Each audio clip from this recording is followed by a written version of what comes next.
పవిత్ర నగరానికి మరలి రావాల్సి తరుణం విభిన్న ప్రదేశాలలో ఉన్న ముస్లింలను ఏకా ఏకాత్రం చేసి ఇస్లాం సిద్ధాంతాలకు అనుగుణంగా ఒక రాజ్యాన్ని స్థాపించవలసిన అవకాశం అతి త్వరలోనే ప్రాప్తం కానుంది. ఈ పరిస్థితుల్లో మేరాజ్ సంభవించింది.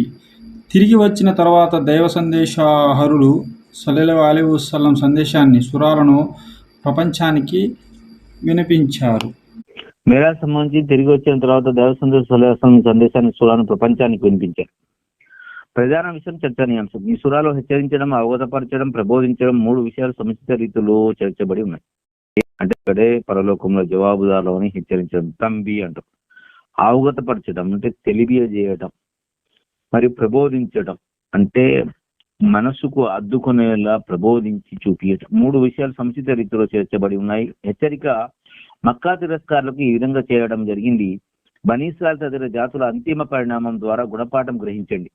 అంటే వారికి గ్రంథం ఇచ్చిన తర్వాత ఉత్తమ సమాజంగా ఎన్నుకున్న తర్వాత వారు ఆ యొక్క సేవ చేయకుండా, ఆ యొక్క బాధ్యతను నిర్వహించకుండా ఎంత దిగజారిరో దానివల్ల వాళ్ళ జాతి ఎంత పతనమైందో కూడా హెచ్చరించడం జరిగింది. దైవం ఇచ్చిన వ్యవధి ముగిసే సమయం దగ్గర పడింది.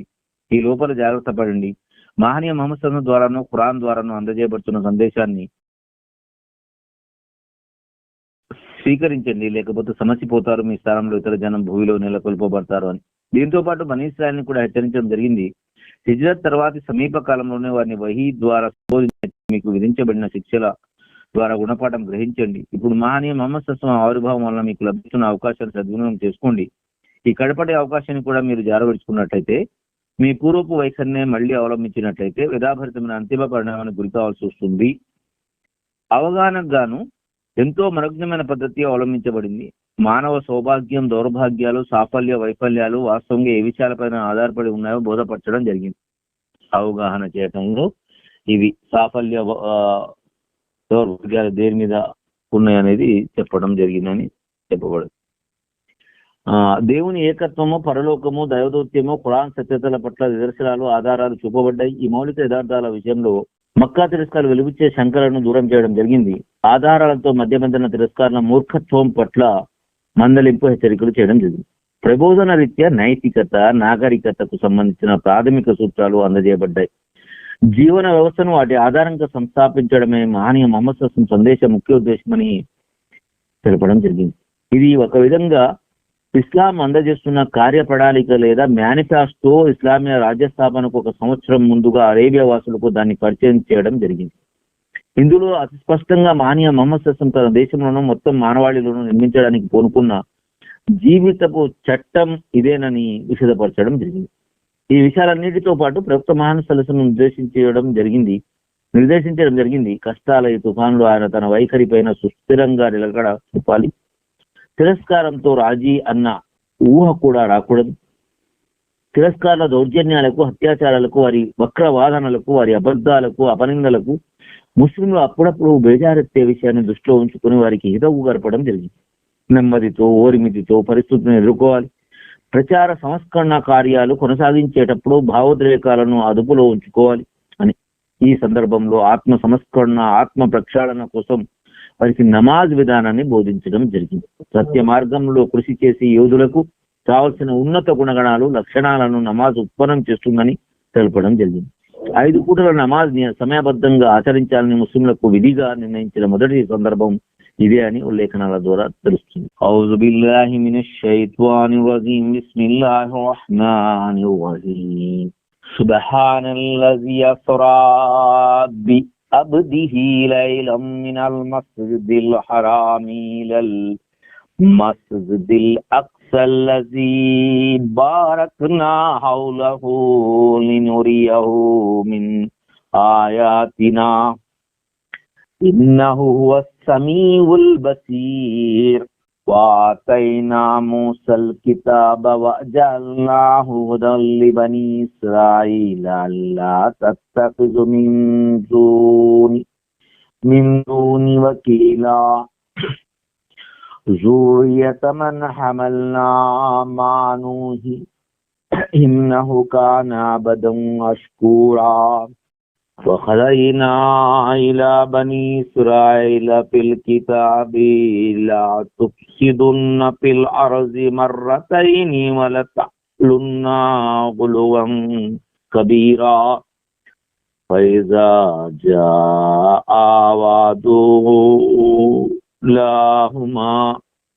أولاهما بعثنا عليكم عبادا لنا أولي بأس شديد فجاسوا خلال الديار وكان وعدا مفعولا ثم رددنا لكم الكرة عليهم وأمددناكم بأموال وبنينا وجعلناكم أكثر نفيرا إن أحسنتم لأنفسكم وإن أسأتم فلا فإذا جاء وعد الآخرة ليسوء وجوهكم وليدخلوا المسجد كما دخلوا أول مرة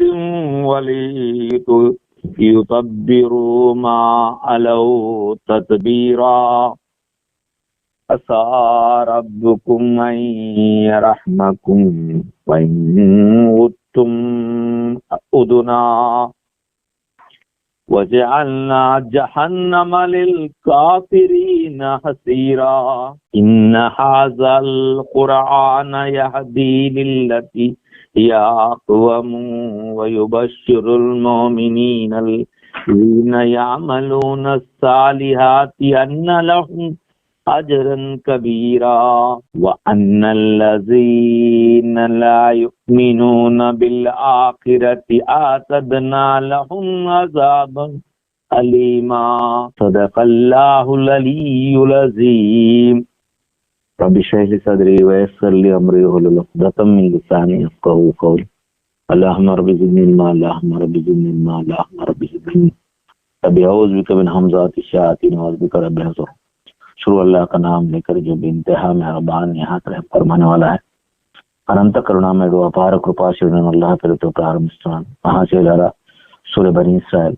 అవతరణ మక్క 12 రుకులు వాక్యాలు 111. నేను మీ ముందు మొదటి రుకు చదివాను. ఇది 1 నుండి 10వ వాక్యం వరకు పొందుపరచబడి ఉన్నది. ఒకసారి అవగాహన చేసుకుందాం.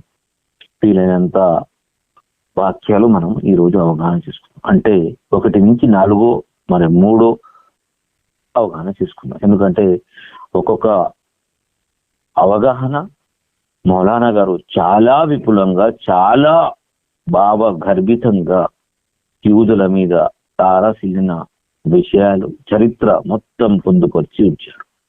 మనము ఈ యూదుల గురించి తెలుసుకోకపోతే ఖురాన్ ఏమీ అర్థం కాదు. ఎక్కడ కూడా బేసే ఉండదు మనం. అందుకని ఆలోచించి అర్థం చేసుకుని కృషి చేయాలి.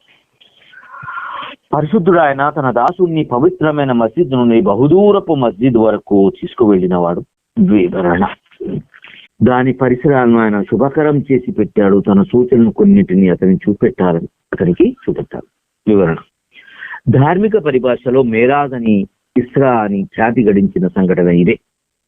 అనేక విశ్వసనీయమైన ఉల్లేఖనాల రీత్యా ఈ సంఘటన హిజ్రత్ కు 1 సంవత్సరం పూర్వం సంభవించింది. హదీసు గ్రంథాలు, ప్రయుక్త జీవిత చరిత్ర గ్రంథాలలో ఈ సంఘటన వివరాలు ఉల్లేఖించిన ప్రయుక్త సహస్రుల సంఖ్య 25 వరకు ఉంటుంది. అంటే సాబీలు ఎంతమంది రిఫరెన్స్ ఇచ్చారనేది. వీటిలో చాలా వివరమైన ఉల్లేఖనాలు మహనీయ అనస్ బిన్ మాలిక్ రజియల్లాహు ద్వారాను, మహనీయ మాలిక్ బిన్ సాసా రజియల్లాహు ద్వారాను, మహనీయ అబూ జర్ గిఫారీ రజియల్లాహు ద్వారాను, మహనీయ అబూ హురైరా రజియల్లాహు ద్వారాను ఉల్లేఖించబడినాయి. వీరు కాక మహనీయ ఉమర్ రజియల్లాహు, మహనీయ అలీ రజియల్లాహు, మహనీయ అబ్దుల్లా బిన్ మసూద్ రజియల్లాహు, మహనీయ అబ్దుల్లా బిన్ అబ్బాస్ రజియల్లాహు, మహనీయ అబూ సయీద్ ఖుద్రీ రజియల్లాహు, మహనీయ హుజైఫా బిన్ యమాన్ రజియల్లాహు, మహనీయ ఆయిషా రజియల్లాహు అన్హా, ఇంకా అనేక సహచరులు కూడా ఇందులోని కొన్ని అంశాలను వివరించారు. ఇదే ఖురాన్ ఇక్కడ కేవలం మస్జిదుల్ హరాం అంటే కాబా నుంచి, దైవగృహం కాబా నుండి మస్జిదుల్ అక్సా బైతుల్ మఖద్దీస్ వరకు అంటే యెరూషలేం వరకు ప్రవక్త శ్రీసల్లం ప్రయాణాన్ని ప్రస్తావిస్తుంది. ఈ ప్రయాణానికి లక్ష్యము అల్లాహ్ తన దాసునికి తన నిదర్శనాలను కొన్నిటిని చూపదలచడం అని పేర్కొంటుంది. ఇంతకు మించి మరే వివరాలు ఖురాన్లో రాలేదు. హదీసులో వచ్చిన వివరాలు క్లుప్తంగా ఇది. రాత్రి సమయాన జిబ్రీల్ అలైహిస్సలాం ప్రవక్త మహానుని మేల్కొల్పి మస్జిదుల్ హరాం నుండి మస్జిదుల్ అక్సా వరకు బురాహ్ అంటే కంచెర గాడిద, అంటే ఇటు గుర్రం కాదు అటు గాడిద కాదు, జీబ్రా అంటారు కదా, బురాహ్ కచ్చర్ అంటారు, అనే వాహనం మీద తీసుకువెళ్ళారు. అక్కడ ఆయన దేవప్రవక్తలతో పాటు నమాజ్ చేశారు. అంటే ఎంతమంది దేవప్రవక్తలు భూమి మీదకి వచ్చారు అంతమంది ప్రవక్తల పాటు నమాజ్ చేశారు. తర్వాత జిబ్రీల్ అలైహిస్సలాం ఆయన్ని తీసుకుని ఊర్ధ్వలోకాలకు బయలుదేరారు. అంటే గగన భువనాలు ఎక్కారు, 7వ ఆకాశం ఊర్ధ్వలోకాలు. అక్కడ విభిన్న ఆకాశపు అంతస్తులలో విభిన్న మహిమాన్విత ప్రవక్తల్ని ఆయన కలుసుకున్నారు. అక్కడకు ఆయన అత్యున్నత స్థానాన్ని చేరి తన ప్రభు సన్నిధిలో హాజరయ్యారు. ఆ సందర్భంలో ఇతర ముఖ్యమైన నిర్దేశాలతో పాటు 5 వేళల నమాజ్ విధించిన ఆదేశం జరిగింది. అంటే 12 సంవత్సరాల వరకు ప్రవక్త సలసంను అందజేసిన సందేశం నైతిక విలువల మీదనే ఆధారపడింది. నమాజ్ ఎప్పుడు విధిగా అయిందయ్యా? 13వ సంవత్సరం నాడు విధిగా అయింది. ఎప్పుడయ్యా 5 పూటల నమాజ్ విధిగా అయింది? 13వ సంవత్సరం. అప్పటి వరకు 3 నమాజులో 3 వేళల నమాజులో లేకపోతే 5 పూటల నమాజ్, ఎన్ని నమాజులు చదివేటోళ్ళో మనకు తెలియదు. ఆ తర్వాత ఆయన బైతుల్ మఖద్దీస్కు మళ్ళారు. అక్కడి నుండి మస్జిదుల్ హరాం తిరిగి వచ్చేశారు. ఈ సంఘటనలోని అనేక ఉల్లేఖనాల ద్వారా తెలిసేదాన్ని బట్టి ఆ సందర్భం ఆయనకు స్వర్గ నరకాలు కూడా చూపెట్టడం జరిగింది. ఇంకా కొన్ని విశ్వసనీయమైన ఉల్లేఖనాల ద్వారా తెలిసేది ఏంటంటే, మరుసటి రోజున ఆయన ఈ సంఘటన జనులకు వినిపించినప్పుడు మక్కా తిరస్కారులు దాన్ని బాగా అపహసించారు, అంటే హేళన చేశారు.